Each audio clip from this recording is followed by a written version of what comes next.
Welcome to the Unitarian Church of Barnstable, Unitarian Universalist, where love guides us. Here we are a sanctuary. Here we stand in solidarity with people who are gay, lesbian, bisexual, transgender, and gender nonconforming. Here, Black Lives Matter. Here, all are welcome. We acknowledge that our church and lands rest upon the unceded ancestral territory of the Wampanoag people who have lived and been sustained in this territory for over 12,000 years. I extend a special welcome to our guests and encourage you to join us after the service for fellowship and coffee. And I extend a welcome to those of you who are joining us online. If you'd like to know more about Unitarian Universalism or this congregation, please fill out the card you'll find in the pew rack in front of you and hand it to an usher or to me. And if you're online, we have a contact form that you can fill out and send into the office, and I will get it. In the spirit of welcome, please rise and greet one another.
first service.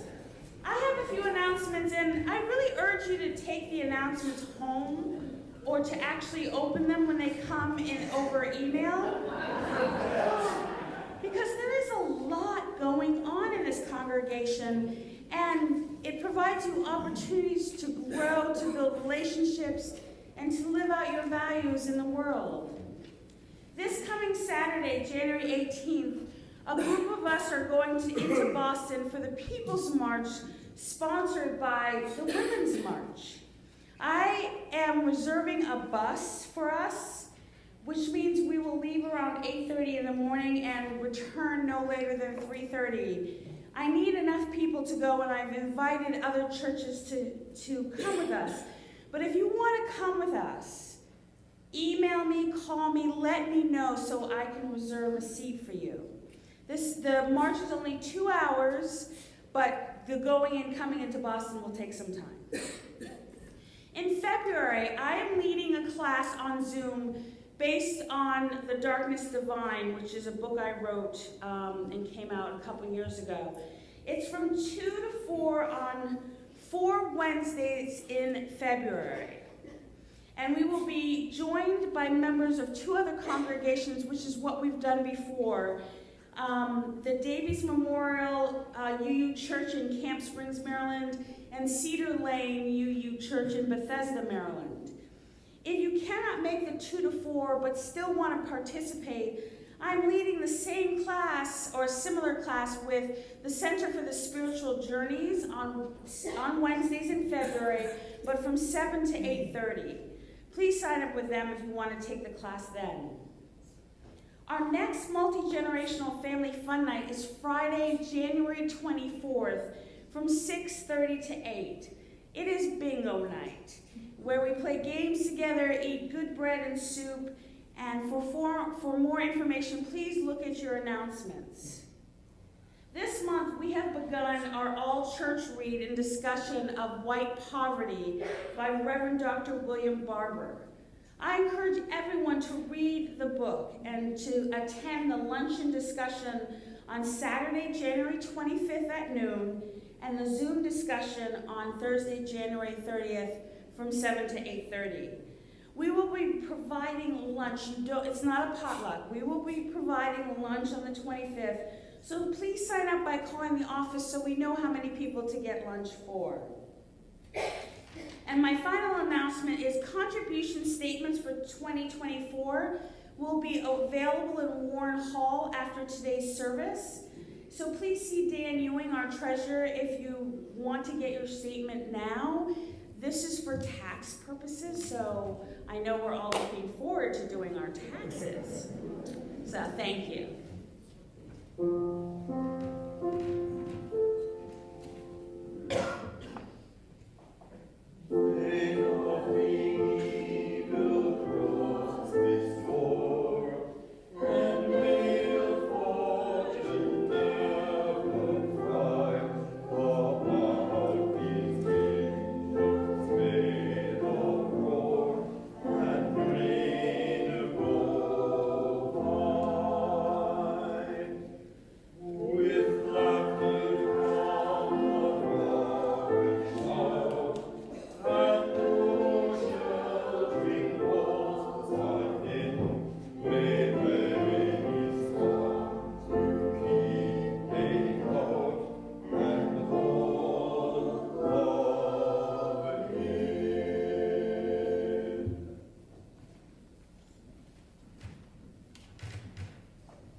John Mark, will you light our chalice this morning?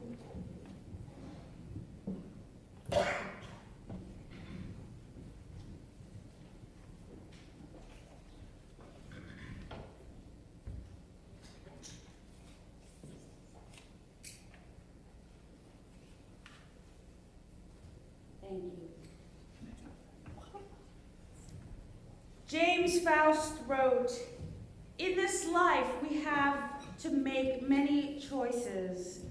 Some are very important choices, some are not. Many of our choices are between good and evil. The choices we make, however, determine to a large extent our happiness or unhappiness, because we have to live with the consequences of our choices. We gather in community each week because we acknowledge the choices we make are easier to decide and to live with when we travel with others.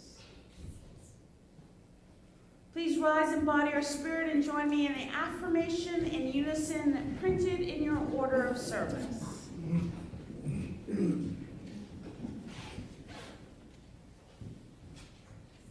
Love is the doctrine of this church. The quest of truth is its sacrament, and service is its prayer.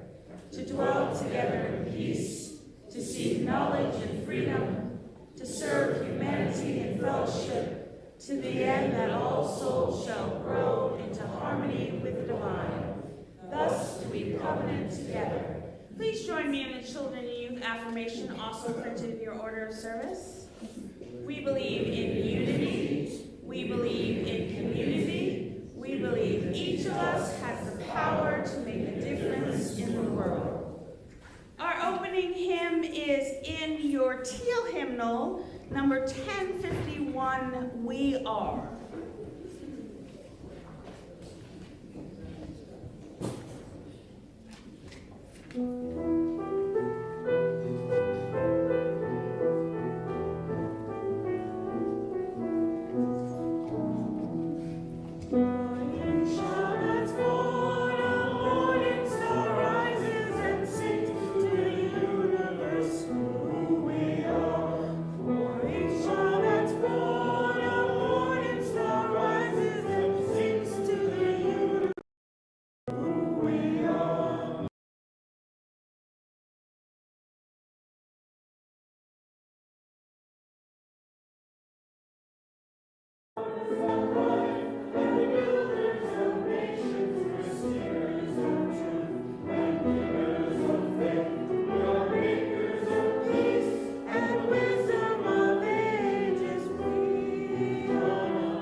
When Sweet Honey in the Rock sings that song, they end with, "We are one."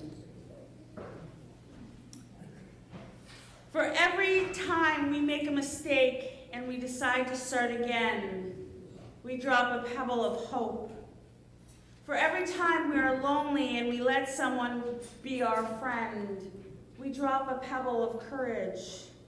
For every time we are disappointed and choose hope, we drop a pebble of compassion. I invite you to come down the center aisle in 2 lines, pick up a pebble, bless it with your joy or concern, your gratitude or your hope, and place it into our community waters of love and compassion.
Karen, can you help me?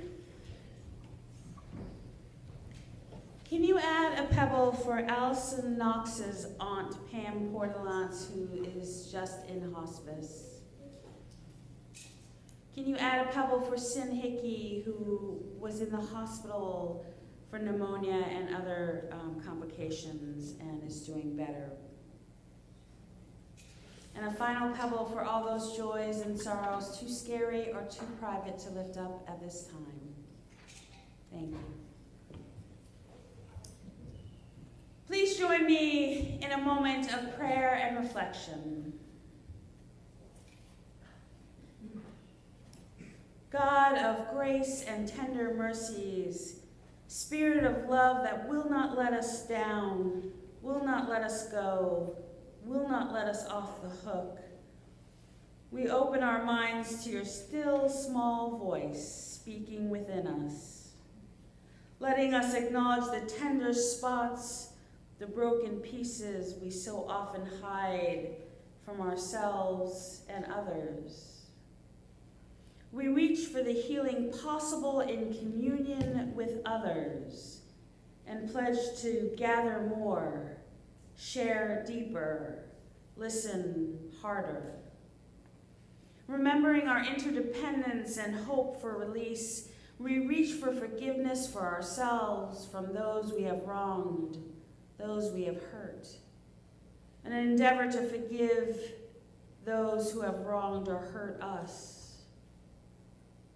Our voices lift with gratitude for this new day of life, for this chance to breathe deeply the gift of companionship, for the beauty and sustenance of nature.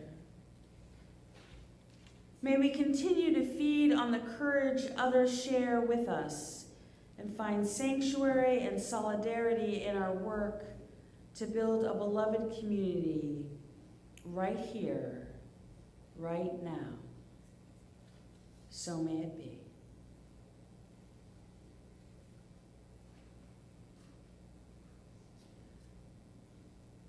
Retired Unitarian Universalist minister, the Reverend Dr. David Bamba wrote, "We are here dedicated to the proposition that beneath all our differences, behind all our diversity, there is a unity that binds us forever together.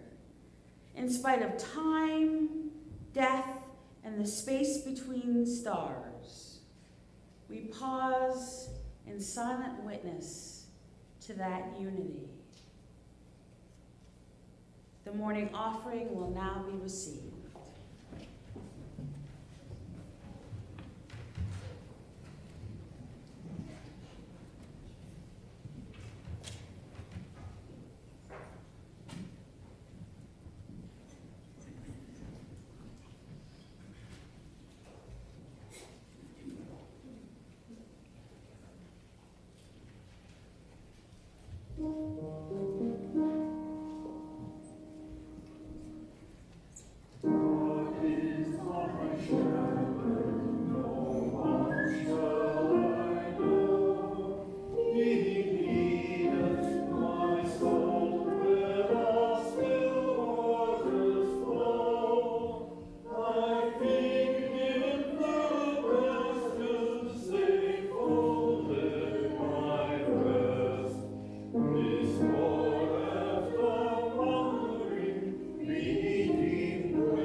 Embody our spirit and join me in the dedication and offering doxology printed in your order of service.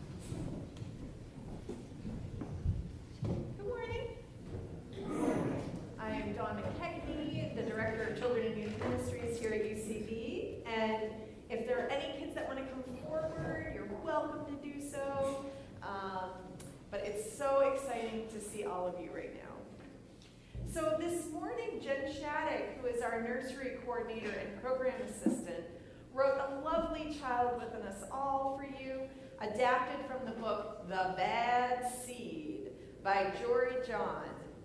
She is sick and couldn't come to church today, so I'm happy to share it with all of you. So today, I want to tell you a story about a seed. Just a tiny little seed, but one that had a big lesson to share. This seed used to call themselves the bad seed. Can you imagine a seed thinking they're bad? Well, let's find out why. This little seed wasn't always so grumpy. Once they were part of a happy sunflower family. They grew under the sun with their seed friends swaying in the breeze. But one day, something unexpected happened. A big gust of wind knocked the sunflower over and the seeds scattered everywhere. Our seed ended up all alone and went through some tough times, even being nearly eaten. Those experiences made them feel scared and angry. And when they felt that way, they started acting out, being rude, like not putting away things where they belong, being late for everything, telling long jokes with no punchlines, cutting in line every time, and not saying thank you or please. That's when they started calling themselves the bad seed. They thought, I'm just bad, and that's the way it is. But deep down, do you think anyone is really all bad? No, I don't think so either.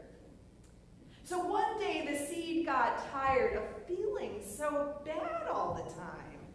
They thought, maybe I can try to be good again. Even if I'm not perfect, I can start small. The seed made a choice. They started doing little things like letting others go first, saying kind words, and apologizing when they made a mistake. It wasn't easy. And sometimes they still got grumpy and made a mess. But they reminded themselves, I'm trying, and that's what matters. Day by day, the seed began to feel a little better. And guess what? They realized they weren't the bad seed anymore. They were just a seed. One trying their best, just like all of us. Friends, this story reminds me that we can all make mistakes or feel bad sometimes. But that doesn't mean we're bad people. We can always choose to try again, to make a better choice, to be kind to others and ourselves. Just like that seed, we're all learning and growing. And it's okay to take one step at a time. Let's all try to be like the seed in the story.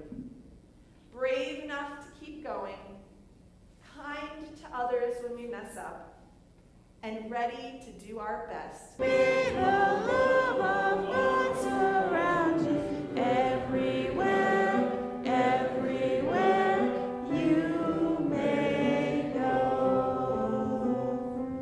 Please be seated.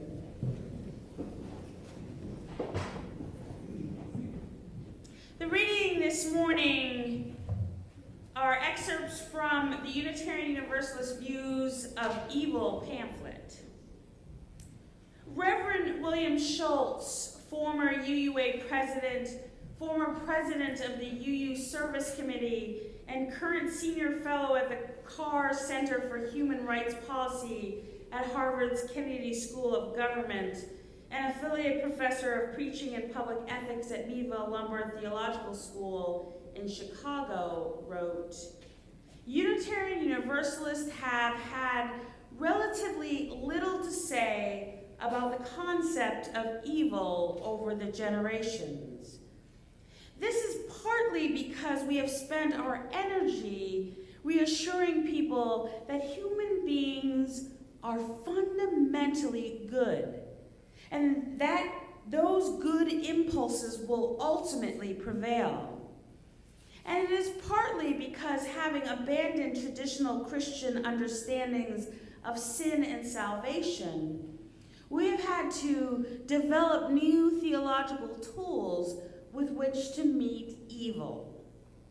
As I learned only too poignantly during my years in human rights work, acts that deserve to be called evil, enlisting children as soldiers or sex slaves, for example, are only too common. Cruelty is real. So how do we understand such cruel acts, and what can we do about them? Ultimately, our answers will need to be political and theological, personal and corporate.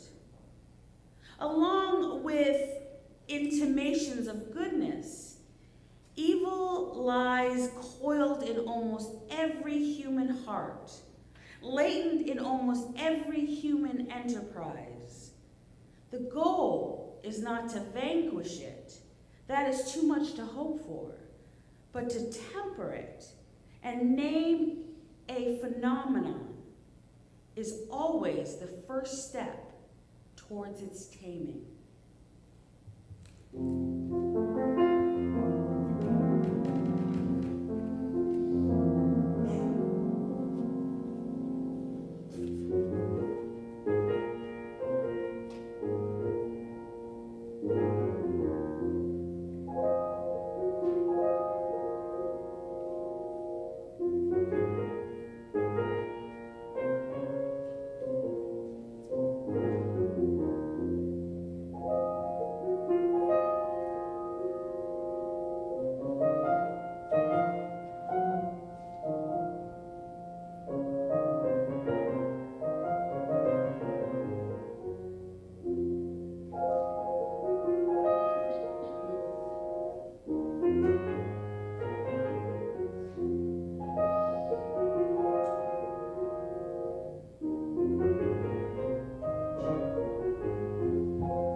When I was 14, 4 families in the town in which I grew up in took in Cambodian refugees.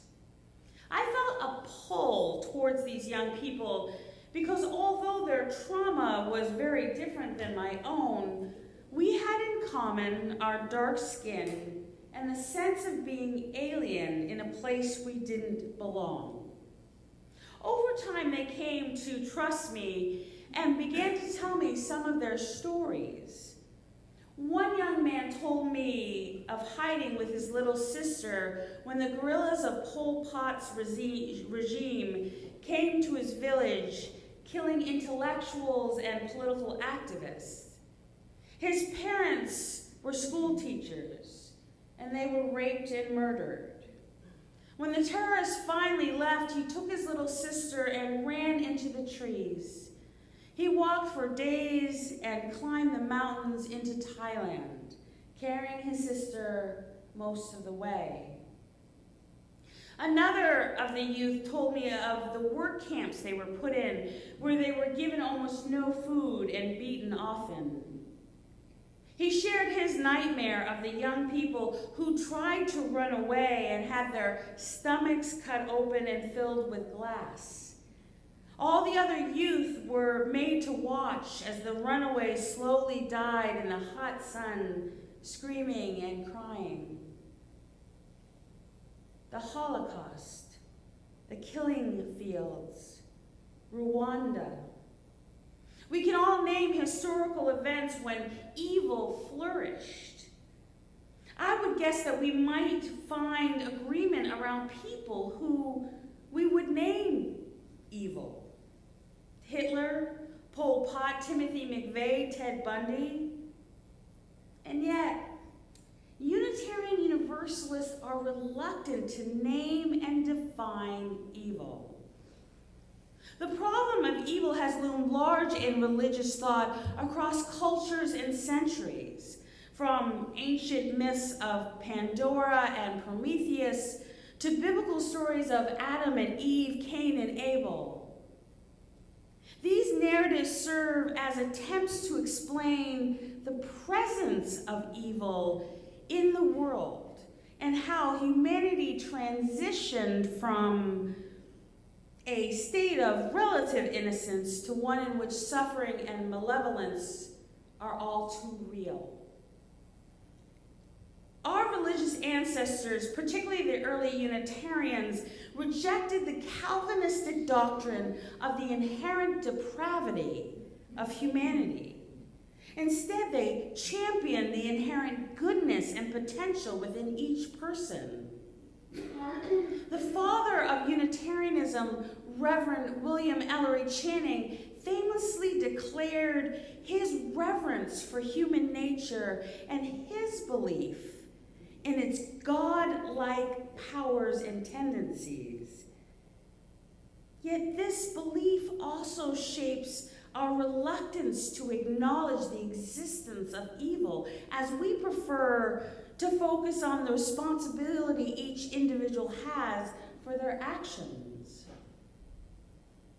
For most Unitarian Universalists, evil is not some supernatural force infecting, directing, or controlling us. If, as I define theology, as our relationship to one another, to the earth, to God, the spirit of life, and with the higher good that can occur as we recognize our interdependence, then evil must be grounded in our relationships, both interpersonal and structural. 20th century theologian Reinhold Niebuhr wrote that evil is always the assertion of self-interest without regard to the whole. For example, corporations that focus solely on profit margins while ignoring the safety, health, and welfare of their workers would be evil to Niebuhr. Now, Niebuhr was a young man when the Triangle Waste Company factory in Greenwich Village went up in flames. The owner, to prevent unauthorized breaks and reduce theft, had the doors to the stairwells and the exits locked.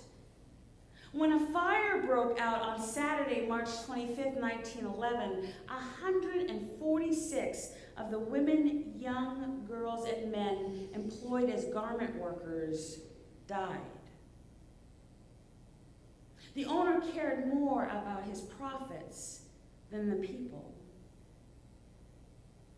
The definition of evil I have come to embrace is clearly articulated by UU theologian Paul Reiser, who says, we might say that evil is that which destroys life, or that which prevents or inhibits life from flourishing.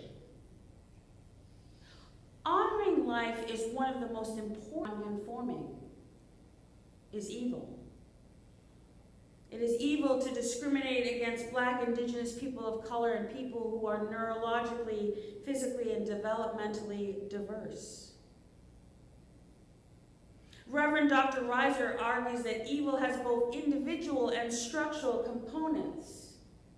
He explains whether the structure we are dealing with is racism or heterosexism or violence or materialism, the evil is the ability of the dominant worldview to make itself seem logical and even necessary. Corporations that pollute the earth, air, and water try to get us to believe that environmental regulations block economic growth and prosperity.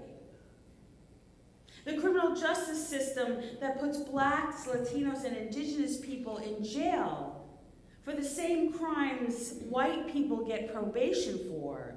Try to convince people that people of color are more violent and more likely to repeat their crimes than white people.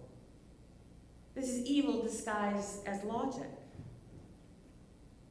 Too often, however, we think of evil as something out there, something that has nothing to do with us. Alexander Solzhenitsyn, Russian author and dissident, observed, "If only it were that simple. If only there were evil people somewhere insidiously committing evil deeds, and it was necessary only to separate them from the rest of us and destroy them. But the line dividing good and evil cuts through the heart of every human being, and who is willing to destroy a piece of his own heart?" I would guess that at least some of us would deny that we are evil or have an evil side.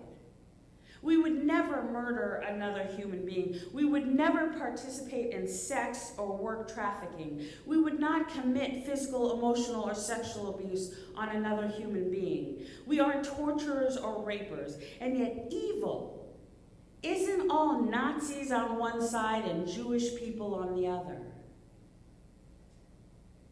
When we fail to speak out against or work to dismantle systems that are evil, systems that we benefit from, such as racism, sexism, homophobia, transphobia, anti-Semitism, and Islamophobia, systems such as the military and prison industrial complex, we participate in evil.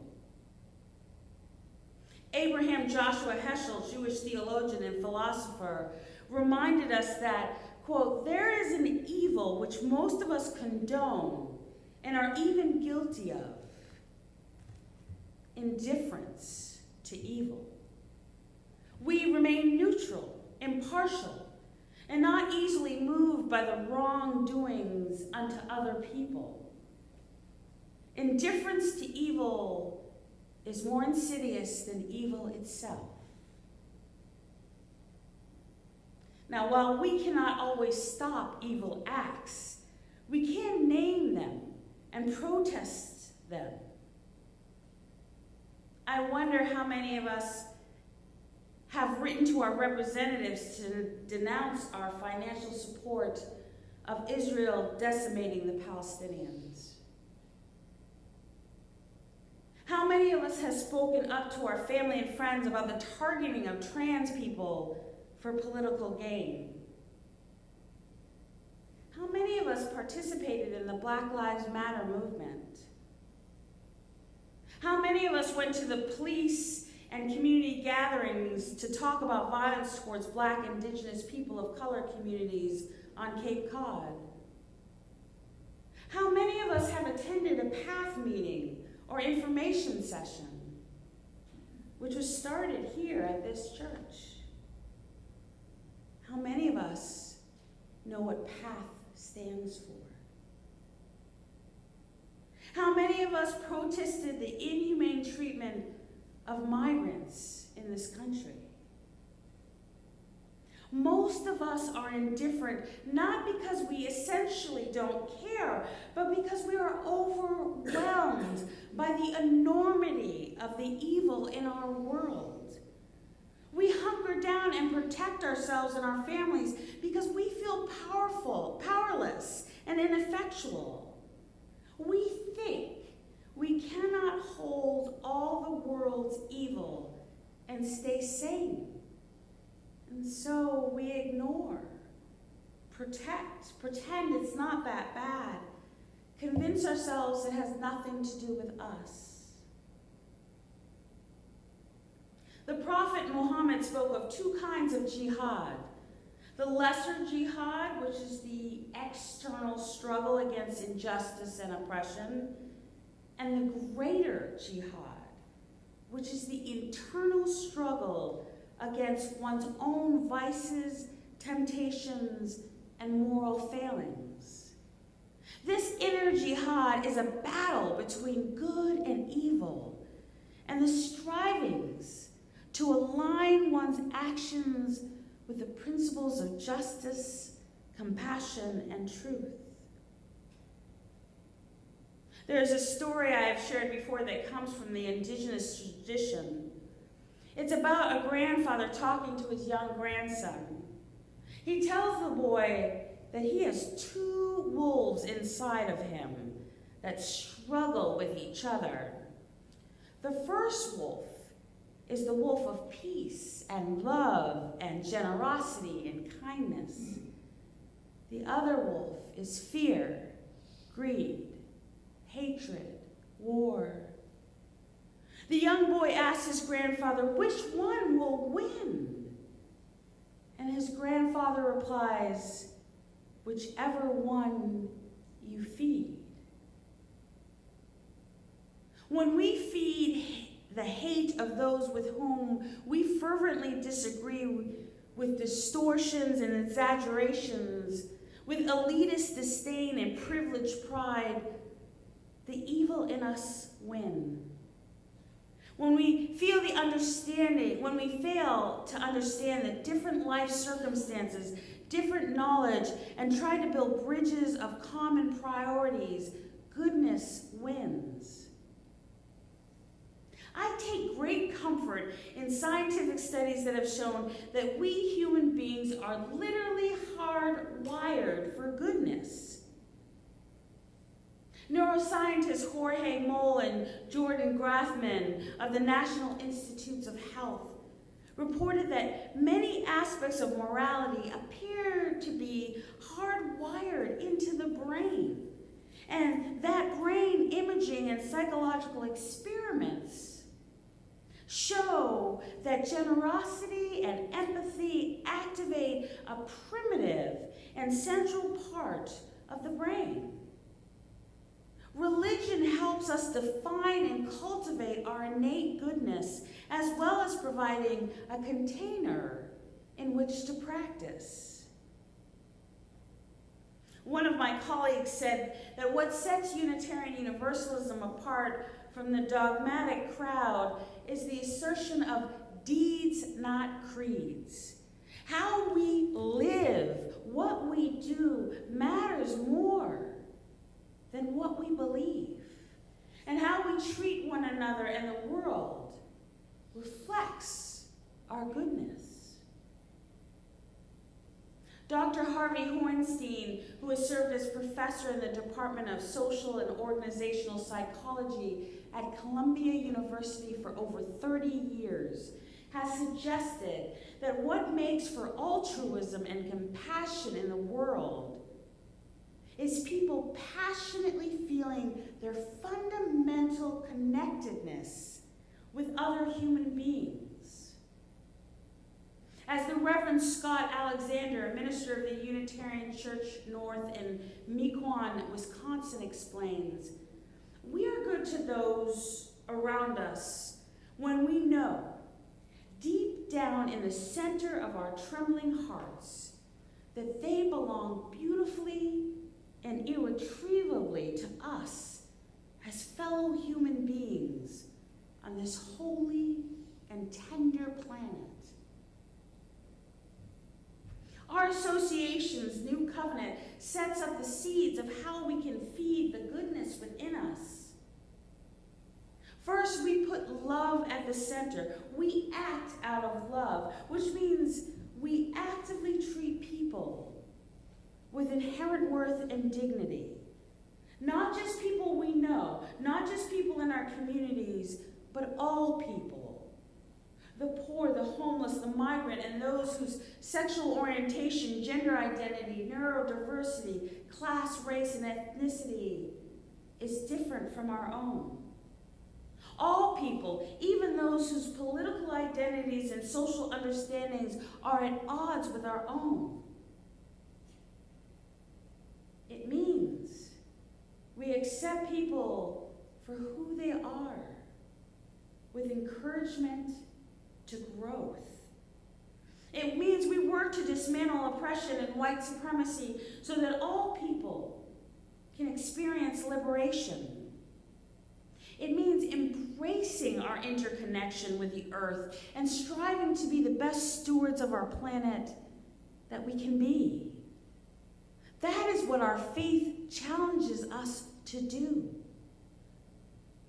As the Reverend Scott Alexander preached, I want my Unitarian Universalist faith to call upon me to ever enlarge the capacity of my heart, to challenge me towards goodness and mercy, even when it comes at great personal cost.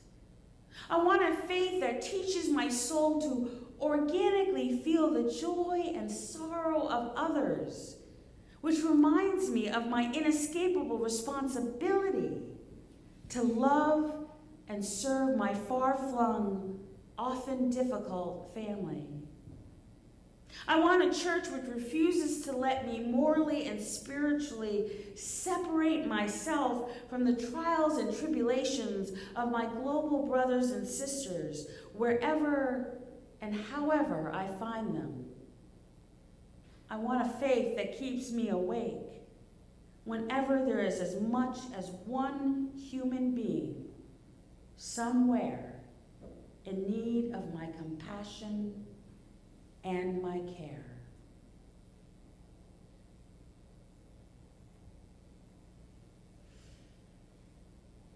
Our closing hymn is in your gray hymnal.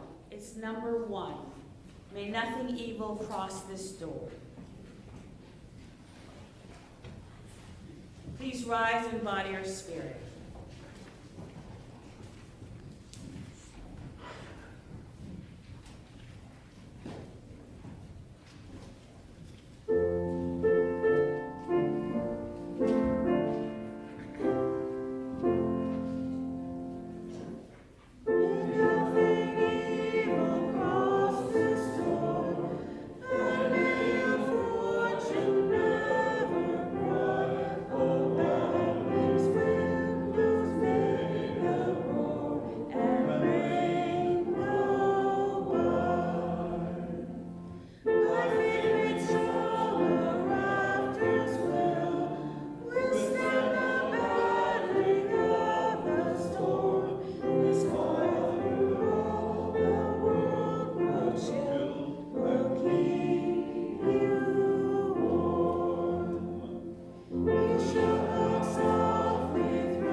We are hardwired for goodness, so let us feed the best in ourselves and others with acceptance, compassion, and companionship.